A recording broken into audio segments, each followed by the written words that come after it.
So suppose that Jake and Sarah are interested in speculating on Nippon Airlines stock, which is currently trading for $120. Okay.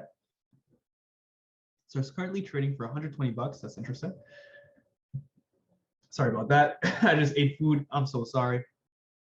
But the couple is going to consider two different positions. All right. The first position will be to buy a call option. All right. So buy a call option with a strike price. Just redraw that. Buy a call option with a strike price of $140 for a $3 premium. And then the second position will be the option to sell a call option with a strike price of 160 bucks, okay, for a $2 premium. Awesome stuff. Now let's look at the requirements in this question. They're going to ask you to draw a payoff diagram, okay? So draw a payoff diagram for the entire portfolio. And then we're going to ask you, what is the profit if Nippon Airlines stock was trading for $160? And what would be the profit if it was trading for $208? So we got a lot of stuff in the question, but it's actually really, really darn easy to do. So what we're going to do now is we're going to walk through these steps one by one. And there's really only one core tool that you need to use for an options type question, really, for an exam or a project or an assessment, and that's to use a payoff table. You could call this a payoff profit table because when we're also solving for profit, I like to add it as one of our last rows. But I want to show you what this is all about, and you're really going to develop the skills that are required to solve this question like a pro. I'm really confident in you, okay? So let's go and do just that. I guess we'll kind of just continue with this color. So we're going to draw our first row. And within this first row, we're going to look at a few columns, okay? We're going to look at the first category of columns, which is going to be this one, and it's going to state positions, okay? We're going to look at our positions. Now, what is a position? Well, a position is exactly what we just expressed right here. So the purchase of a call option, the sell of a call option, that's what we could define as being positions, all right?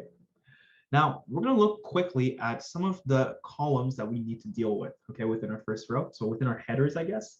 And that's going to be, we're going to look at stock prices. The reason why we're going to look at stock prices, if you're not too familiar with options, is because we're going to run a simulation on what would our payoff be for every single one of these positions and what our payoff would be for our entire portfolio, okay? So that's why we're going to look at a very large set, not a very large set, but a systematic set of stock prices, and we're going to compute the payoff for every single one of our positions in order to figure out the payoff for our portfolio. Now, some students tend to struggle with this part because they're not too sure how to find the stock prices or the correct ones to add to their payoff table. But luckily for you, there's a really, really easy trick, a really easy method to use here. And the method could be boiled down into two steps. The first one is to highlight all of the prices that are provided in the question, okay? Those are for sure prices that you want to add into your payoff table. If we look at our question right now, we can see that we have one price here, another price here, another price here, another price here, and another price here. So already there, you know that at least you would think maybe 5 prices should be included, but because $160 is replicated twice, we would only look at 120 bucks, 140 bucks, 160 bucks, and 208 bucks. Those would be the prices that we care about from the question.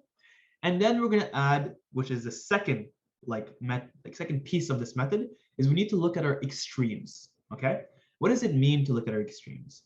When we're looking at our extremes, we're just looking at the upper bound of a stock price and the lower bound of a stock price. Now, I'm going to kind of draw this up on the screen right here. So this technique of extremes, this technique of extremes, right, consists of finding your upper bound and your lower bound. Your lower bound for your stock price is very straightforward. It's always going to be $0. I mean, you cannot go any lower than $0, right? So it's a really good indicator to have. Now, the second portion of our extreme technique is to look at our upper bounds. Now, our upper bounds, in order to find it, we could really use two techniques. It's up to you, and they both work super well. The first technique would be to take your maximum value plus your minimum value, right? So the maximum price you have, so the biggest price you have, which would be this one, and your smallest price that you have, that would be this one, and add them up together. That's one way of going about it. Another way of going about it is by simply doing your minimum price multiplied by 2. Okay, so it would be you take 120 and you multiply it by 2. I'm typically a big fan of the min times 2 technique because it's pretty straightforward and it typically gives you a nice, cute number. But there are some instances where you don't necessarily want to use that technique, because there are instances where your min times 2 may be smaller than your maximum value. And if you were to add that into your payoff table or payoff/profit table, it wouldn't yield a conclusive, like, stock price to add, because it would be in the middle of everything. It wouldn't be good. It's not going to give you a holistic view. So it's really good to get an extreme value, an extreme stock price. That's the point of this technique. Okay. So in this case, I'm just going to erase these. Actually, I can just maybe do this. There you go. So max times 2. Alrighty. I mean min times 2. Jeez. All right. Now we're going to use the min times 2 in this approach. So our min times 2 would literally just be 120 times 2. So that would be 240. Okay. So now we have all of our values that we need to input within our little payoff/profit table. So we're going to add $0. Then we're going to have 120 bucks.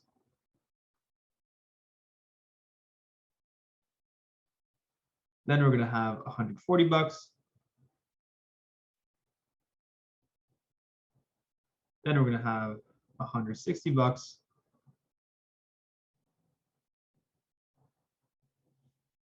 We're going to extend this a little bit because we're going to add, no, it doesn't have to be down long there.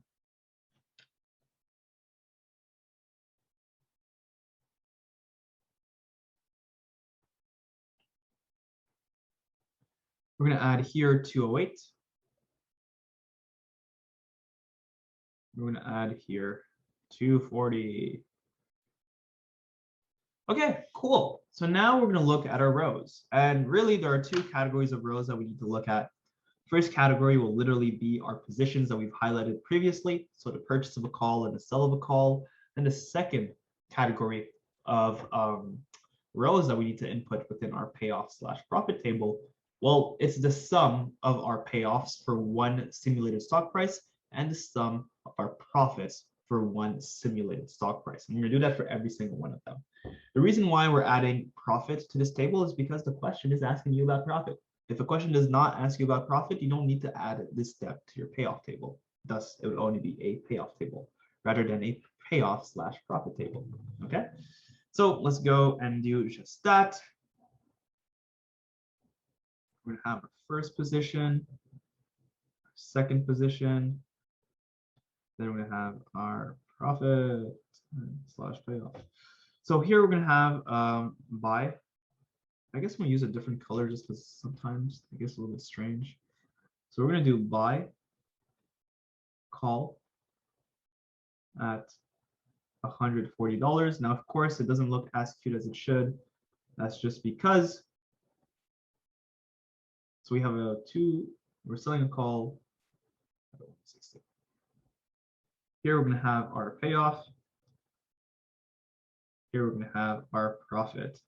And just to be super comprehensive, what I'm going to do is I'm going to write what our premium is for each. So $3, $2. Okay.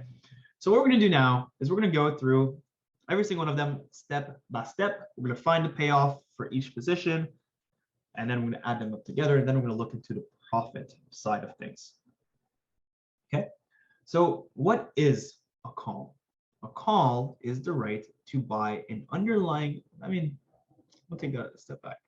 A call is the right to purchase an underlying asset at a specific price for a specific amount of time. Okay, that's what a call is.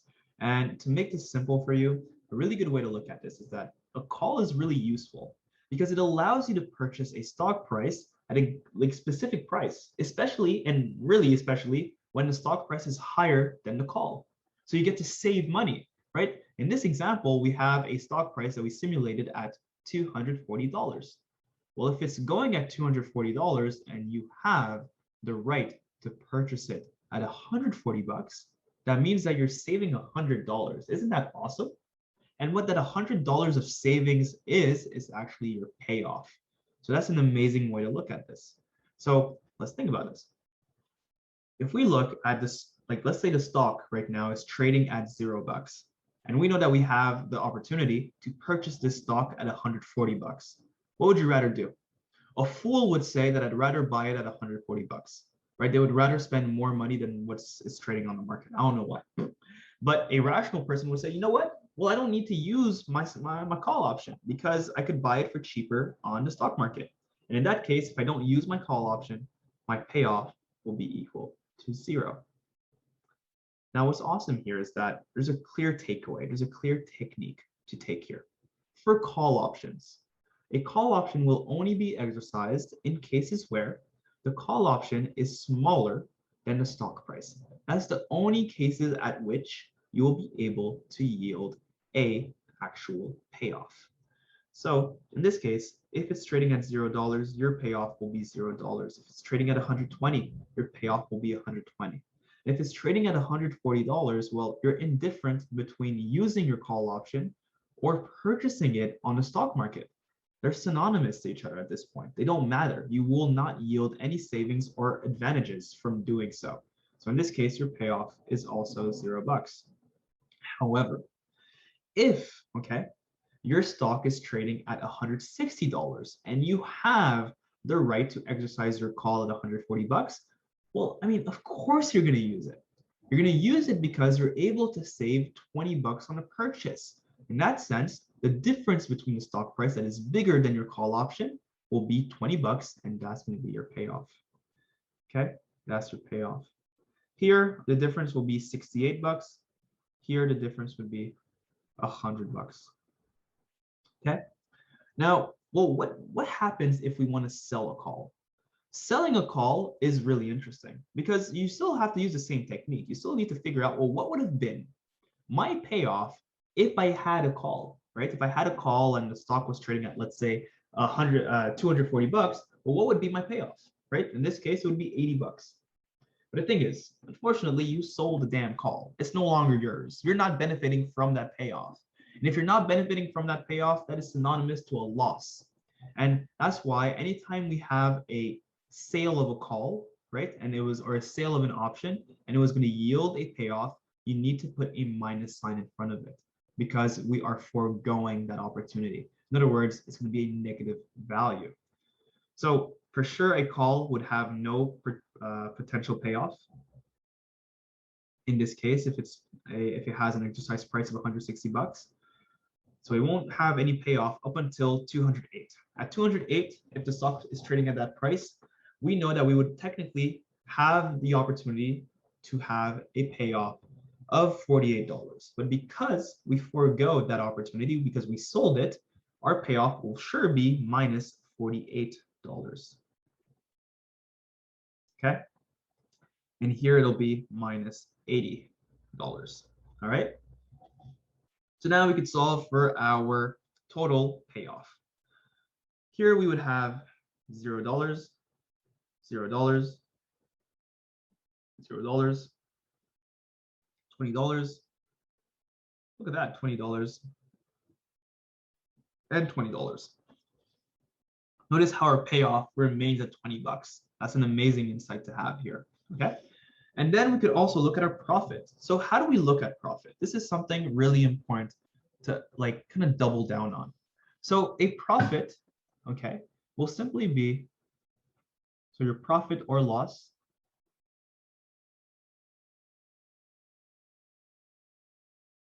really is a function of two things. Okay, it's a function of literally, I guess, one thing, but it's a function of you understanding what to do with the premium. Okay, so if you buy a option or if you sell an option, your profit will be essentially equal to the following. So if you buy an option, what you're going to do is you're going to do payoff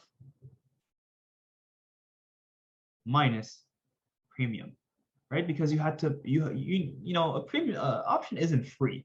An option, to be able to arbitrage, to be able to hedge, to be able to have the right to speculate on a stock, well, that costs money. You gotta, it can't be free. Okay, there's no free lunch on this world. And in that case, if you buy a option, you will always need to pay for a premium. Not always, but there's a premium. And that premium is going to take away from your payoff. And the difference between your payoff and your premium will be your profit. Okay. But if you were to sell, okay, if you were to sell a option, you would simply add the premium. And you may be like, well, why the hell am I adding the premium? Well, I mean, who's selling the option? You are, right? You're selling an option that has a premium attached to it. So the $2 is going to go in your pocket. It's not somebody else's. Okay.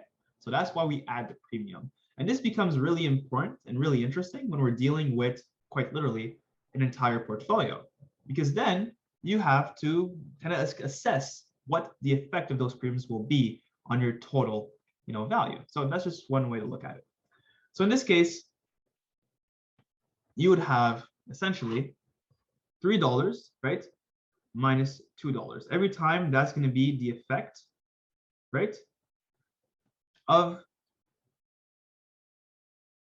the purchase of your premium. So you would always subtract $1 from whatever your payoff is. So here, you're going to have minus 1, minus 1, minus 1.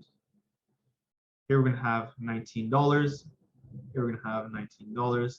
Here we're going to have $19. So our profit, what you get to see here, right, it's always going to be 19 bucks. So for both scenarios, our profit will actually be $19, which is pretty crazy. So already there, you answered 3 and you answered 4. Now, just to give you more context on why I did 3 minus 2, is because we know that we're going to have to pay $3, right, to buy that premium. But we also know we're going to make $2 from selling that premium, such that the real loss in terms of dollar value, like the effective loss in dollar value, is simply 3 minus 2. It's simply $1, such that you just need to subtract $1 from all of the total payoffs you found. Okay, it's as easy as that. Alrighty, awesome. Just got a cool email. But that said, what we're going to do now is we're going to draw our payoff diagram. And it's going to be a walk in the park, but it's also an important skill to really, really, really internalize at this point. Okay, I'm saying at this point because this is in the last 2 days, in the last 24 hours, I think I filmed 40 videos. It's been crazy. It's been a grind. So that's why I'm at this point, y'all should know this stuff because I've been doing it for 10 hours now. But that's just me being cringe and I guess an attempt to being funny. So here we're going to have our stock price, and our stock price will be on our horizontal axis. So here we're going to have our payoff. Our payoff will be on our vertical axis. Okay. And essentially what we're going to do is we're going to write down all of the different stock prices we have, as well as all of the different payoffs we could have. And what I'm going to do actually is I'm also going to highlight negative payoffs, just in the hopes of being extremely comprehensive. So let's go about doing that. So we're going to have $0 here. We're going to say that 120 is here. Let's say that 140 is here. 160 here. Let's say 208 here. And 240 here. And I'm going to move our S here. Okay, this is how you would do a quick and ghetto payoff diagram. So your payoffs could range between 20, 68, and 100, right? 20, 68, and 100. So I guess we're going to put 20 right here. 20. I guess we're going to have 68 here. And 100. So I'm going to move this. 100 right here. Okay. You also have 2 instances of negative payoffs. So we're going to have these 2 right here. So minus 48 and minus 80. Sorry about that. Okay. So now you have everything. And what we're going to do is we're going to essentially draw all of these bad boys onto our payoff table. So I'm going to just write here payoff. Okay. Onto our payoff diagram. So we're just going to highlight them so you know which one I'm talking about. So this is going to be red. This is going to be green. And I don't know, this one's going to be like orange. Okay. So let's go ahead and do just that. So for our call, so the purchase of our call, we can really just say that, hey, your payoff, as you can see from your payoff table, it's equal to $0 all the way to 140 bucks. And then when you reach 160 bucks, well, your payoff is 160 bucks. Sorry, your payoff is 20 bucks. I'm so sorry. And then if you reach 208 bucks, well, your payoff will be 68 bucks. If you reach 240, your payoff will be 100 bucks. So it's really awesome stuff. And you could literally just build a line that goes through all of them. Amazing. Now let's draw up our sale of a call. So the sale of a call is kind of unfortunate because we're going to have something that's going to look a little bit like this. I'm going to try to maybe put it here. Yeah. Yeah, we're going to go like this just for you to really see both options. And I'm sorry that I'm being a little bit slow.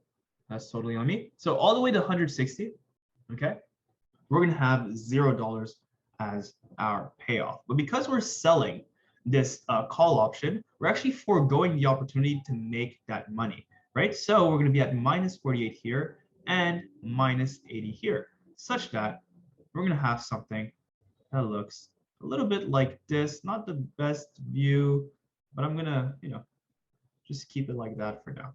So that's what our two individual positions will look like if we were to draw them. Now, if we look at the general payoff for the entire portfolio, and by the way, on an exam, I'm so sorry if it's loud outside. That's totally my bad, but I guess, the ambulance or something's going, so hopefully everybody's safe. So hopefully everybody's okay. What's interesting is that when you look at your payoff for your entire portfolio, you actually get something very different. You get that all the way to 140, your payoff is equal to $0. But then it jumps all the way to 20. And it's going to stick to that forever. Not forever, but for the purpose of this question, yeah, forever. So here is our payoff for our portfolio. And that's awesome stuff. And that's how you solve a question as easy as this on your final exam or on your group project or on your assessment. But just to take a quick step back, the answer to number 3 and the answer to number 4 is $19. Okay, that's your profit. Just they're the same one. Okay, it is what it is. Because you are sharp enough to add all of these within your payoff table or / profit table, you are able to just get your answers super quick. So I guess I'll highlight them just for fun. Okay, and yeah, that's how you solve an exam-like question on options. This is how you do a payoff table. This is how you solve for the payoff. This is how you solve for the profit. And this is how you draw a payoff diagram. So you learned 4 valuable things. And yeah, I hope this helped. I helped or whatever. And yeah, there's so many different tools on eastmyhelps.com. There's so many different tools on my YouTube channel, and everything that's out there, it's made to help you out. It's made to make learning something that's not static, to make learning something that's empowering, and to give you a fool like me that really does care about your learning, that really does care that you're able to get above the average. Enough is enough. This shouldn't be a hard class for anybody, and hopefully this helps you get there. And if not, let me know. I'd be more than happy to change how I do things and really get you guys to that next level, okay? So have a good day or a good evening or good whatever. Enjoy your studying. And remember that you're awesome. If a fool like me is able to understand this material, I promise, I guarantee you're able to get this going, okay? So see you in the next one. You're doing amazing. Keep on grinding.